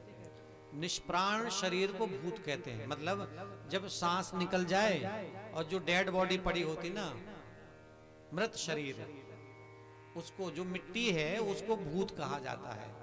और वो किसी का कुछ नहीं बिगाड़ती, मृत शरीर किसी का कुछ नहीं बिगाड़ता। भूत से डरने की जरूरत नहीं है। हाँ, जो भूत के नाम पर डराए, उससे बड़ा भूत धरती पर नहीं, उससे बच के रहना। वही भूत सबसे बड़ा है जो भूत के नाम पे डराए। आजकल भूतापा बड़ा चला हुआ है, जगह जगह भूत के नाम पे डराया भी जाता है। भूत उतारने के भी लोग खड़े हुए हैं, हम भूत झाड़ा देंगे, तुम इधर आ जाओ, तुम इधर आ जाओ। बड़े बड़े दरबार सजे हैं, क्या करेंगे। लेकिन हम निवेदन करें, भूत से नहीं डरना। भूत का कोई अस्तित्व डराने के लिए तो है ही नहीं, वो तो मिट्टी है। हाँ, प्रेत एक अवस्था है, एक योनि है। ठीक ऐसे जैसे एक मनुष्य योनि है, ऐसे एक प्रेत योनि है। अब प्रेत योनि को समझना है तो समझो, समय से पहले कुकर्म अधर्म करने के कारण समय से पहले शरीर का क्षरण होना, असमय में समय से पहले शरीर का क्षरण हो, प्राण क्षीण हो जाए, और दूसरे शरीर का जब निर्धारण न हो पावे तो जो बीच की अवस्था है वो अवस्था प्रेत योनि की अवस्था है। और उस प्रेत अवस्था में जीव बहुत तड़पता है। उसको एक स्थिति चाहिए, एक अवस्था चाहिए, एक योनि चाहिए, एक स्वरूप चाहिए, ताकि अपने कर्म फल को भोग सके वो। हम आपको निवेदन करें, दूसरे शरीर का निर्धारण नहीं होता है और पहला शरीर क्षीण हो गया, बीच की जो अवस्था है प्रेत अवस्था है। अगर वो प्रेत तड़पता रहता है तो वापस उस कुल में आता है। हमारा सनातन धर्म कहता है कि जिस कुल में वो था उस कुल में अपना अनुभव कराएगा। और कुल के लोग अगर उसकी तृप्ति का उपाय नहीं करते तो वो कुल के लोगों के सुख का भक्षण करने लगता है। किसी अंग में अगर कोई गंभीर बीमारी हो जाती है, गरुड़ पुराण पढ़ा हो तो समझो जरा, किसी भी अंग का भक्षण अपनी तृप्ति के लिए करता है वो, तुम्हें लगता है बीमारी है, लेकिन शास्त्र कहता है कि तुम्हारे अतृप्त पितर उस अंग का भक्षण कर रहे हैं। घाव हो गया मतलब क्या है? घाव यूं ही नहीं हुआ, पितृदोष के कारण है वो। गंभीर समस्याएं अगर आपके कुल खानदान में पैदा हो रही हैं, समझ लो पितर अतृप्त हैं। तो तुम्हें क्या करना चाहिए? उन्हें तृप्त करना चाहिए, नहीं तो वो तुम्हारे शरीर को, तुम्हारे सुख को खाएंगे वो, क्योंकि तुम्हारे द्वारा उद्धार होना है, वो तुम कर नहीं रहे हो। तो गोकर्ण के पास ये भटकता हुआ प्रेत धुंधकारी काली छाया बनकर अचानक प्रकट हुआ। गोकर्ण ने हाथ में जल लिया कमंडलू का, उसकी ओर छींटा लगाया, तब बोल पड़ा वो कि मैं तुम्हारा भाई हूं, धुंधकारी हूं, लेकिन तुम्हारे सामने नहीं आ सकता, क्योंकि तुम भक्त हो। भक्त के सामने आने की क्षमता हमारी नहीं है, लेकिन हम तुम्हारे भाई हैं, धुंधकारी हैं, प्रेत अवस्था में हैं, और हमारे उद्धार के लिए कोई योजना बनाओ भैया, भ्रातृ धर्म निभाओ। गोकर्ण कहते हैं हमने तो गया जी में श्राद्ध भी करा दिया था। गोकर्ण कहते हैं गया जी का श्राद्ध भी हमें तृप्त और मुक्त नहीं कर सकता, हमारे लिए कोई दूसरा उपाय करो, सनातन कोई उपाय हो तो करो। तो गोकर्ण ने अपने इष्ट देव सूर्य भगवान की आराधना की और उनसे प्रेरणा ली है। प्रेरणा प्रेत पीड़ा विनाशनी, प्रेत पीड़ा का विनाशन करने वाली एकमात्र जो भगवती भागवत है, वो भागवत ही प्रेत योनि से मुक्त कर सकती है। ऐसा सूर्य भगवान ने गोकर्ण को कहा। तो गोकर्ण ने अपने भाई की मुक्ति के लिए, पितृदोष से निवारण के लिए क्या किया? श्रीमद् भागवत कथा सप्ताह का आयोजन आरंभ किया। तो अपने ग्राम वासियों को सबको खबर कर दी, निमंत्रण दे दिया। और चूंकि गोकर्ण ज्ञानी थे, कोई और वक्ता तो था नहीं, स्वयं वक्ता होकर और कथा श्रवण करा रहे हैं, संकल्पित हो गए कि हम धुंधकारी की मुक्ति के लिए कथा कर रहे हैं। और निवेदन करें कि धुंधकारी एक बांस का झुरमुट है, तो 7 गांठ के बांस में आकर धुंधकारी बैठ गया। एक दिन की कथा में एक गांठ फूटी बांस की, दूसरे दिन की में दूसरी, तीसरी, चौथी, पांचवी, 7 दिन में 7 गांठें फूटी, बांस फट गया। और धुंधकारी जो प्रेतात्मा था, वो प्रेतात्मा नहीं अब दिव्यात्मा बनकर प्रकट हुआ है, देव कुमार हो गया है। और कथा में वर्णन है कि भगवान के द्वारा वैकुंठ से विमान आया और विमान में सवार कराया, जो कि दिव्यात्मा बन गया ये धुंधकारी। इस दिव्यात्मा को वैकुंठ पद मिला, कथा के श्रवण से वैकुंठ पद मिल गया, मुक्ति हो गई। जो कि प्रेत योनि में था, अब मुक्ति होगी उसकी। हम निवेदन करें,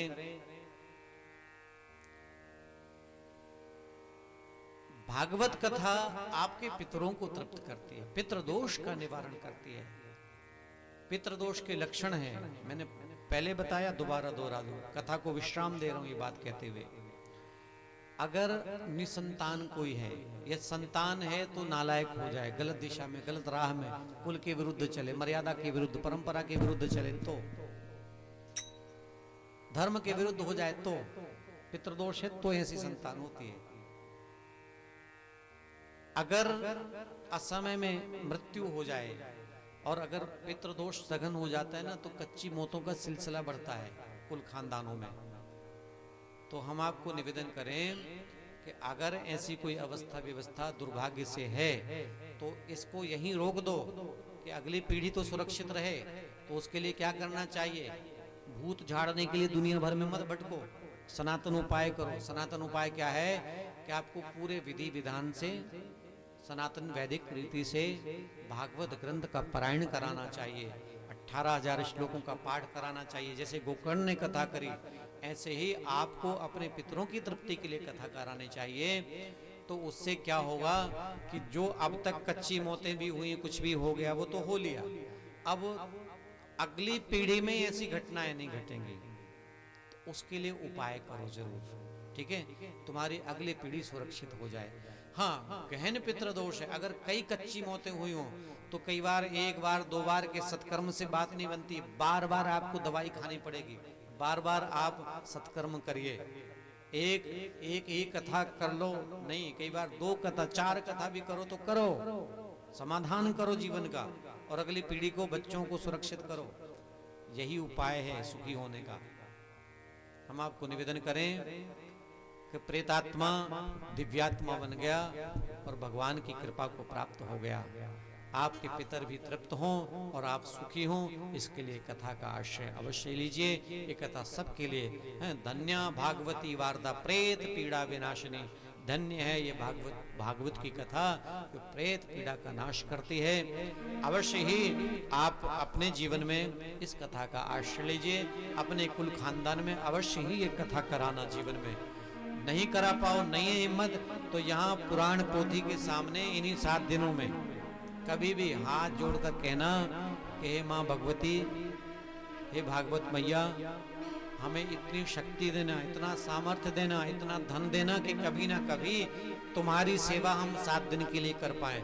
मुझे लगता है अगर हाजिरी दोगे तो आज तुम्हारे पास सामर्थ्य भले न हो, लेकिन कल 4 दिन बाद, 4 महीने बाद, 4 साल बाद सामर्थ्य अपने आप भागवत मैया की कृपा से होगा और तुम भव्य कथा का आश्रय लोगे और अपने जीवन को सुखी कर लोगे। अवश्य प्रार्थना जरूर करना, ठीक है। कथा को हम विश्राम दे रहे हैं श्रीमद् भागवत ग्रंथ के प्रथम स्कंद के मंगलाचरण के साथ। बहुत प्रेम से सभी हाथ जोड़ लें। जन्माद्यस्य यतो वयादितरुण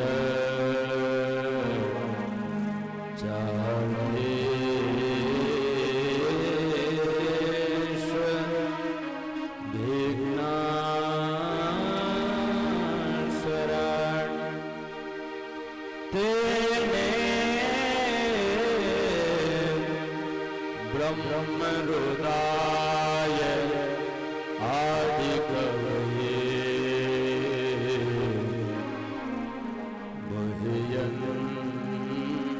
मुह्यन्ति यस्सूर्यः तेजो वारिमृदां यथा विनिमयो यत्र सर्वोपशा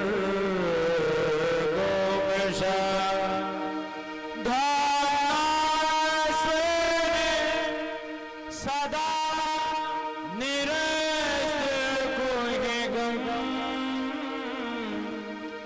सत्यो परं धीमहि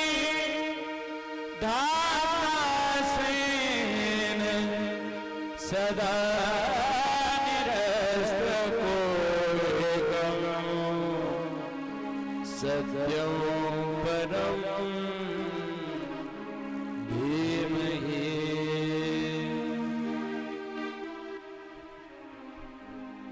नियंता परमेश्वर के चरणों में महर्षि वेदव्यास जी के द्वारा प्रणाम संप्रेषित किया गया है।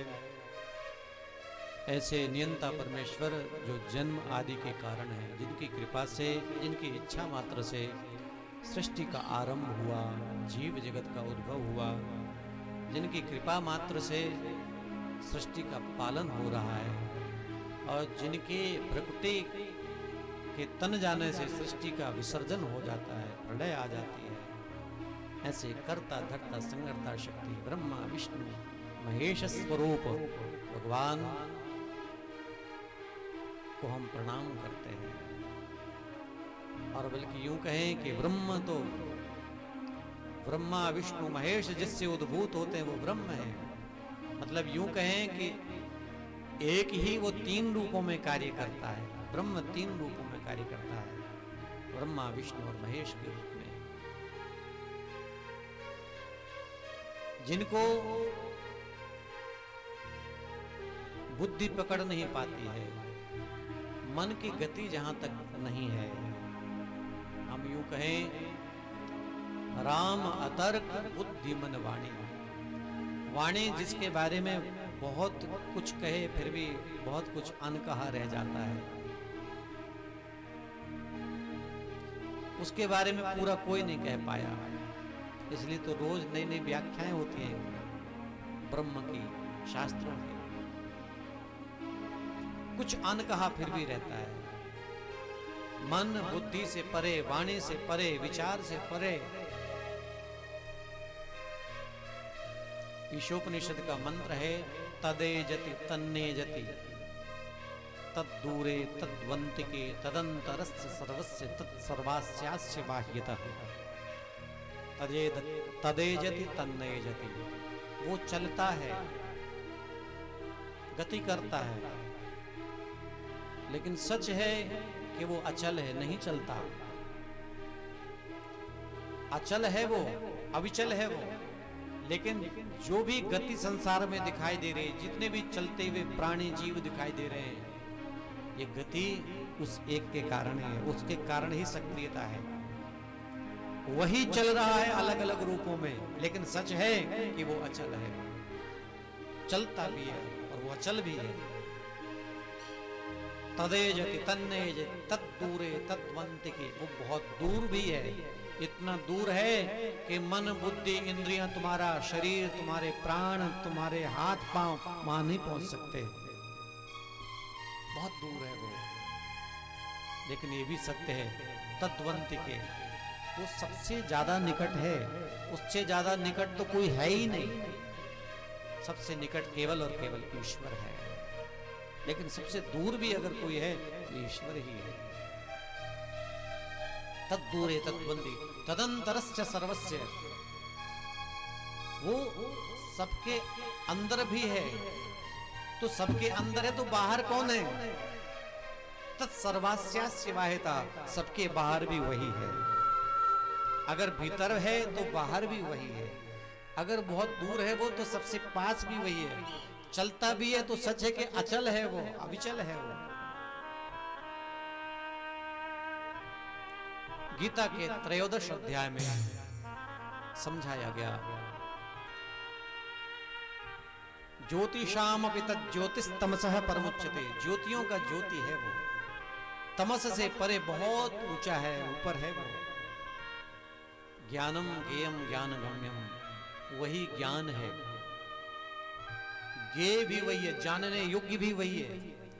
ज्ञानगम्य, और जानने के बाद जहां पहुंचा जाता है वो गंतव्य स्थान भी वही ईश्वर ही तो है। ज्ञान ज्ञेय और ज्ञानगम्य वही ईश्वर ही तो है एक। और कहाँ है वो?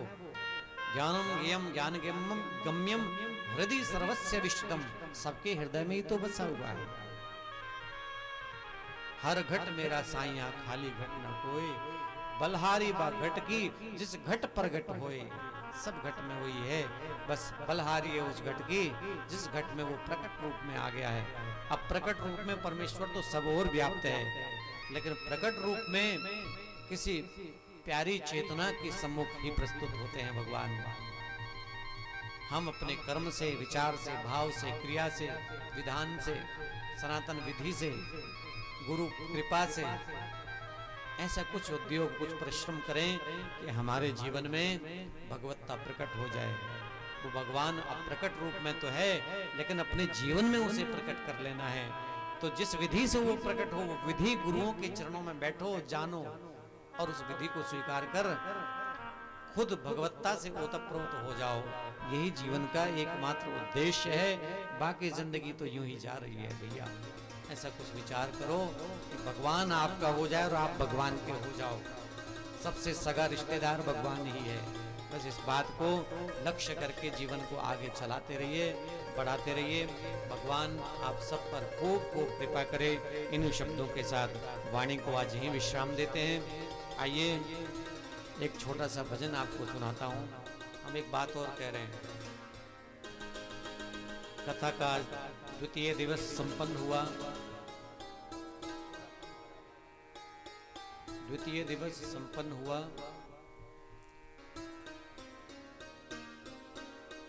कथा में हम थोड़ा पीछे चल रहे क्योंकि कल भी व्यवस्था के कारण लंबी कथा नहीं कर पाए थे। आज भी व्यवस्था थोड़ा सा डमाडोल रही।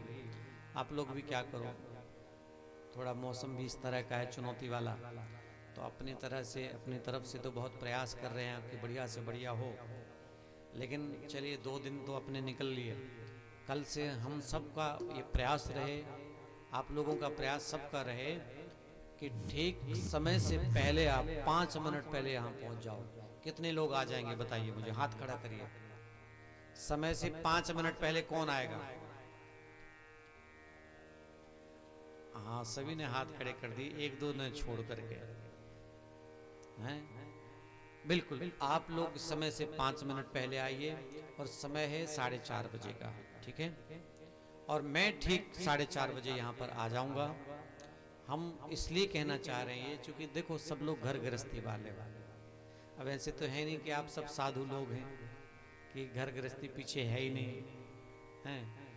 सब कुछ जिम्मेदारियां हैं। आपकी गैया भी हैं, भैंसियां भी हैं, सब देखना है। माताओं को घर में जाके भोजन भी बनाना है। तो आप समय पे आ जाइए ताकि समय पे हम कथा को विश्राम कर दें, तो आपके घर गृहस्थी की जिम्मेदारी भी न छूटे और भगवान की कथा भी न छूटे, ठीक है? दोनों की व्यवस्था बना लो। और 7 दिन की बात है, 7 दिन की क्या, 2 दिन निकल गए, 5 दिन की बात है। 5 दिन में आपने ऐसी व्यवस्था बना लो कि 4:30 बजे के पहले काम निपटा लेने हैं जो निपटाने हैं, बाकी काम 8:30 के बाद करने हैं जो करने हैं, बीच का समय भगवान के लिए देंगे। तो ऐसे पहले से ही अपनी योजना बना लो सब लोग और समय पे पधार जाओ। और व्यवस्था के लिए हम कहें, साउंड वाले भाई बेटा तू समय से पहले जरा आ जाना, तुझे तो आधे घंटे पहले आना चाहिए। 4:30 से कहता है तो 4 बजे से तुम अपना ये भोंपू बजा दो ताकि ये लोग जो सो रहे होंगे ना दिन में वो जाग जाएंगे, ठीक है? तेज बजा देना ताकि नींद खुल जाए सबकी। तो ये बच्चा 4 बजे आ जाएगा।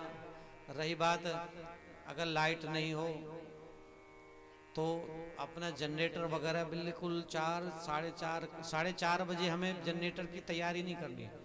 हमें 4 बजे से जनरेटर की तैयारी करनी है ताकि कुछ सुधार भी करना हो तो सुधार करके 4:30 बजे हमारी कथा शुरू हो जाए। हर हाल में लाइट हो या मत हो, जनरेटर से काम चले। तो ये व्यवस्था अपने को जरूर बना लेनी है और व्यवस्था बनाइए। बहुत श्रद्धा से, प्रेम से आइए। बहुत कुछ आपके लिए अपने हृदय में लेकर आया हूँ और वो ज्ञान के स्वरूप में आपकी झोली में डालूंगा। जो ज्ञान प्राप्त करके आपके जीवन में निसंदेह कल्याण होगा, मंगल होगा, आपके जीवन में सुख बढ़ेगा, भगवान की कृपा बढ़ेगी। तो बहुत प्रेम से आइए। सुबह का पूजन का समय है 8 बजे का। 8 बजे तो 8 बजे सब लोग आ जाओ, पूरे गांव के लोग हैं। प्रेम से पूजा करो। सबकी पूजा है, भगवान की पूजा है, सबकी पूजा है। हाँ, एक और बात बताते हैं, इंतजार मत करो कि जो ये आयोजक की भूमिका में 2, 4, 5, 7, 10 लोग हैं तो यही सारी व्यवस्था बनाए। अरे तुम्हारी सबकी अपनी कथा है। तुम्हें बांके बिहारी का अभिषेक करना है, कोई दूध लेके आना, ठीक है? अभिषेक के लिए दूध लेके आना। कोई घर में मिठाई बनाओ, तुम्हारे घर में दूध होता है, बढ़िया मिठाई बनाओ बांके बिहारी को भोग लगाने के लिए। सुबह मिठाई बनाओ, भगवान को भोग लगाओ। शाम को भी मिठाई बना के ला सकते हो, लाओ। क्यों खरीदनी पड़े? तुमसे दूध खरीद खरीद के कोई दूसरा मिठाई बना के बेच रहा है, तुम खुद अपने यहाँ की दूध की मिठाई बनाओ और भगवान को भोग लगाओ, खरीदो मत। तुम सबकी तरफ से प्रसाद बनना चाहिए, तुम्हारे सबकी तरफ से दूध आए, पंचामृत आए, दही आदि आए, अपनी तरफ से कुछ पूजा की सामग्री लेके आ सको तो लाओ। तुम देखो, कोई तुलसी के पत्ते ही ले आना, कोई फूल चुन करके लाना गांव भर से, पूरे गांव के लोग मिलकर के करो प्रेम से इस कथा को, और बहुत प्रेम से पुण्य का लाभ लो, तो सहज हो जाएगा सारा कार्यक्रम।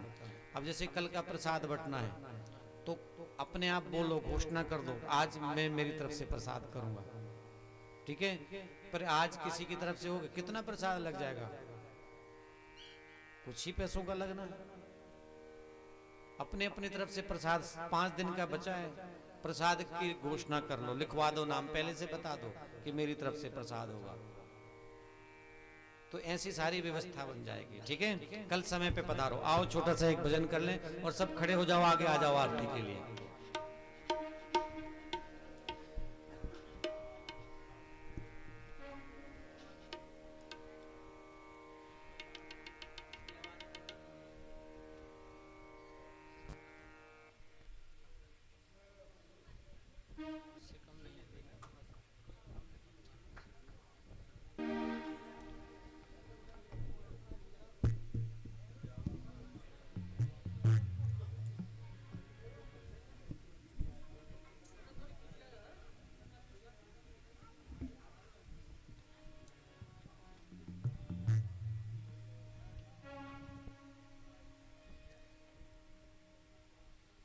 छोड़ दे चिंता यार, सवरिया बैठा है। जितनी आपके मन की दिमाग की चिंताएं हो, सब यही भगवान के चरणों में छोड़ के जाना है। भगवान सब संभालेंगे, सब कार्य संपन्न होंगे। जो काम जिसके रुके हुए ना, सबके काम बनने वाले हैं भगवान की कृपा से। बढ़िया सा कर्म करो अपना, और भगवान की कृपा पाने के लिए थोड़ा भजन करो, जाप करो, अपने आप रास्ता बनेगा। छोड़ दे चिंता यार, सवरिया बैठा है। छोड़ दे चिंता यार, सवरिया बैठा है। तू हिम्मत न हार, सवरिया बैठा है। तू हिम्मत न हार, सवरिया बैठा है। छोड़ दे चिंता यार, सवरिया बैठा है। छोड़ दे चिंता यार, सवरिया बैठा है। छोड़ दे चिंता यार, सवरिया बैठा है।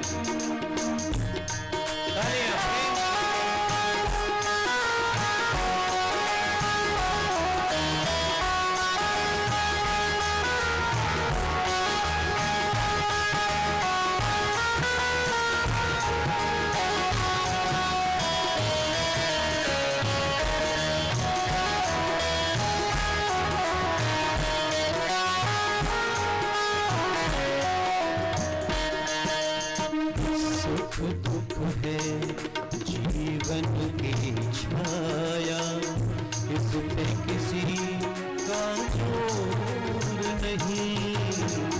तुझको बचा के रख लेगा जो, शाम बिना कोई और नहीं। तेरे लिए तैयार सवरिया बैठा है। तेरे लिए तैयार सवरिया बैठा है। छोड़ दे चिंता यार, सवरिया बैठा है। छोड़ दे चिंता यार, सवरिया बैठा है।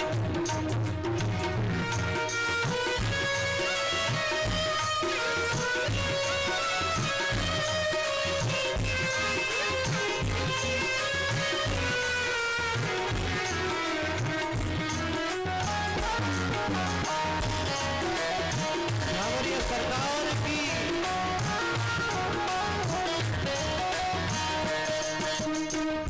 दर दर पे क्यों माथा पीते, एक पे क्यों एतबार नहीं।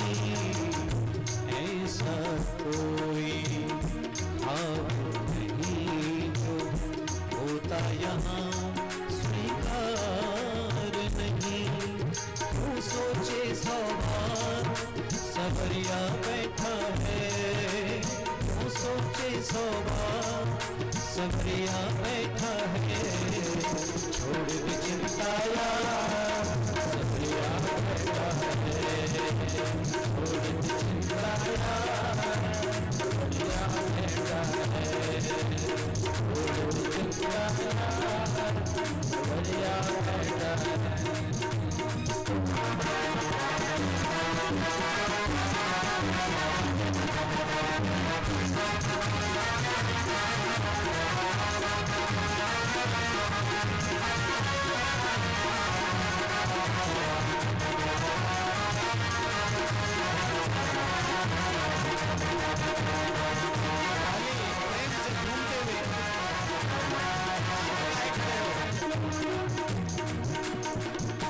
पग पग तेरे साथ सवरिया, तेरा साथ निभाएगा।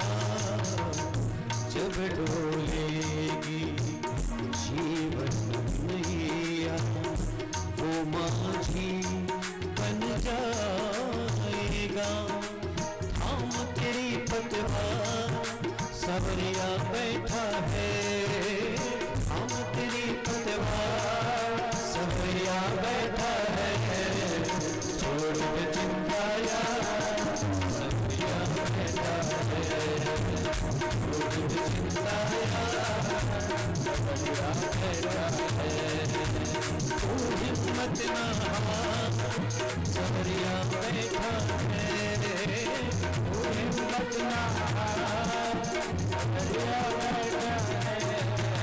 छोड़ दे चिंता यार, सवरिया बैठा है। छोड़ दे चिंता यार, सवरिया बैठा है।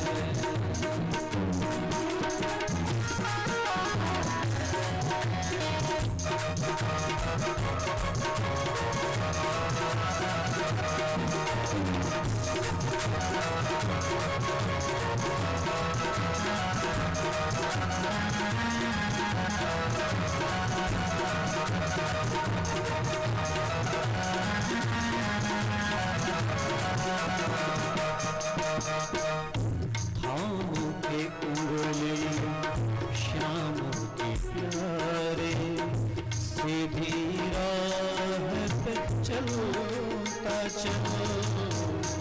छोड़ दे उस पे, वो देखेगा क्या होना है तेरा कल। होगा बेड़ा पार, सवरिया बैठा है। होगा बेड़ा पार, सवरिया बैठा है।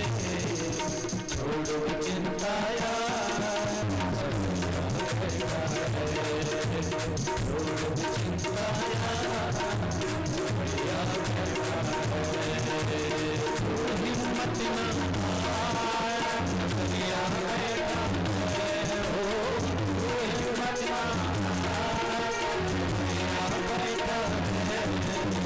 छोड़ चिंता यार, सवरिया बैठा है। छोड़ चिंता यार, सवरिया बैठा है। राधे राधे गोविंद गोविंद राधे, राधे राधे गोविंद गोविंद राधे। गोविंद राधे गोपाल राधे, गोविंद राधे राधे गोपाल राधे। गोविंद राधे गोपाल राधे, प्रेम से बोलो भाव से। गोविंद राधे राधे गोपाल राधे, गोविंद राधे गोपाल राधे। गोविंद राधे गोपाल राधे, राधे राधे गोविंद गोविंद राधे। राधे राधे गोविंद गोविंद राधे, राधे राधे गोविंद गोविंद राधे। आरती की तैयारी कर लें। और अब एक काम और करना आप सभी लोग, भगवान की ओर से एक काम करना, हमारी ओर से एक काम करना, भागवत पोथी की तरफ से एक काम करना। क्या काम करना है कि हर घर का दरवाजा खटखटाओ कि निकलो बाहर घर के, चलो कथा सुनने हैं, पाप ताप मिटाने चलो। सबका पुण्य बढ़ना चाहिए, अड़ोसियों पड़ोसियों का बढ़ना चाहिए। खुद जन बच्चे से आओ और उस पूरे गांव वालों को लेकर के आओ, 4 गांव वाले भी आ जाएं तो अच्छी बात। ठीक है, आइए आरती चलिए। श्री भागवत भगवान की है आरती, पापियों को पाप से हटाते। श्री भागवत भगवान की है आरती, पापियों को पाप से हटाते। वे अमर करते हैं, मुक्त करते हैं, पंचम वेद निराला, नवजोत जगाने वाला। हरि नाम यही, हरि नाम यही, नाम यही, हरि नाम यही, हरि के मंगल की आरती।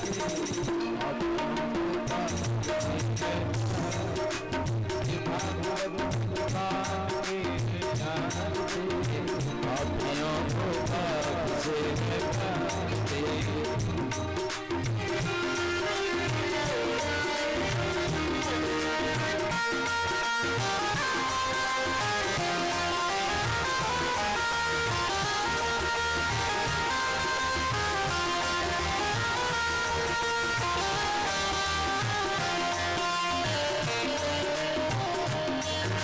शांति गीत पावन पुण्य, पापों को मिटाने वाला, दर्श कराने वाला। ये सुख करने है तुम हरने, ये सुख करने है तुम हरने, पद सुगन की आरती, पापियों को पाप से हटाते। श्री भागवत भगवान की है आरती, पापियों को पाप से हटाते।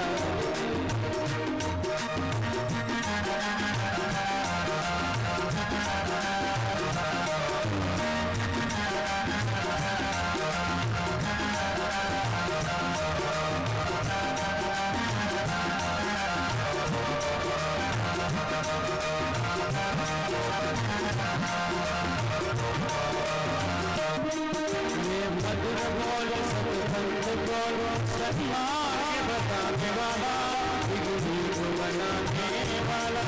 ये मधुर बोल सतभंत बोल, सन्मार्ग बताने वाला, विघ्न बनाने वाला।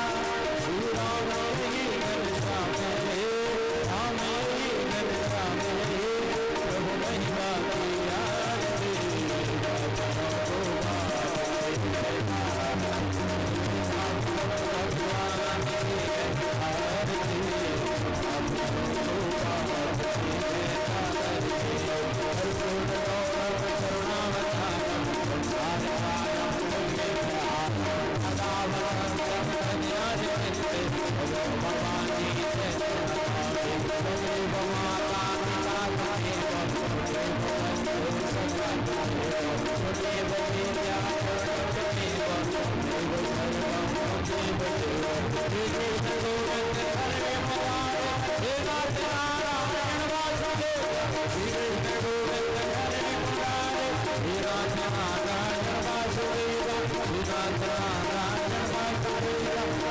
Radha